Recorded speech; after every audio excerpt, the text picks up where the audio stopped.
किस पार्टी और नेता ने बाबा साहब डॉक्टर भीमराव अंबेडकर जी के साथ षड्यंत्र रच के पीछे धकेलने का काम किया हो, वो दलित समाज का क्या भला कर सकते हैं। आज कह रहे हैं संविधान खतरे में है, लोकतंत्र खतरे में है।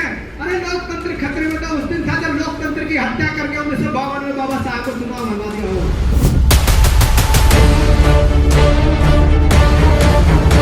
1954 में बाबा साहब ने फिर दूसरा चुनाव लड़ा, भंडारा सीट खाली हुई, वहां से चुनाव बाबा साहब ने लड़ा। उन्होंने फिर से भंडारा सीट से चुनाव अपना पर्चा दाखिल किया, लेकिन तत्कालीन प्रधानमंत्री जवाहरलाल नेहरू और कांग्रेस पार्टी वहां भी नहीं लगी। बाबा साहब के निजी सहायक को पैसे का प्रलोभन देकर उसके खिलाफ खड़ा करके षड्यंत्र रच के फिर से बाबा साहब को हरवा दिया।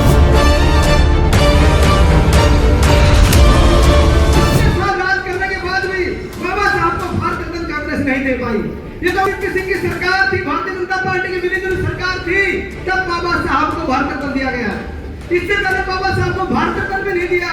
आज किस मुंह से वो संविधान की प्रति हाथ में लेकर झूठ बोल रहे हैं। बाबा साहब डॉक्टर भीमराव अंबेडकर जी ने 26 अलीपुर रोड आखिरी सांस ली, उसको कांग्रेस पार्टी ने 70 साल राज करने के बाद मालिकाना हक भी नहीं दिया। 70 साल राज करने के बाद हमारा कोई मालिकाना हक नहीं था, और जहां बाबा साहब ने आखिरी सांस ली उसकी जर्जर हालात थी।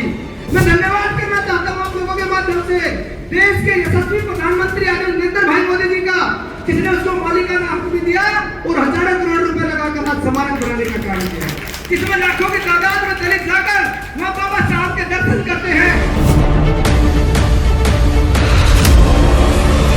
जिस व्यक्ति और इस पार्टी ने बाबा साहब को बार-बार तार-तार किया हो, जिसकी बार-बार बेइज्जती की हो, जिसको बार-बार आगे बढ़ने से रोका हो, वो दलित समाज का क्या भला कर सकते हैं। तो ये भी समझने की आवश्यकता है किसने बाबा साहब के साथ अन्याय और अत्याचार किए और किसने बाबा साहब का मान सम्मान किया।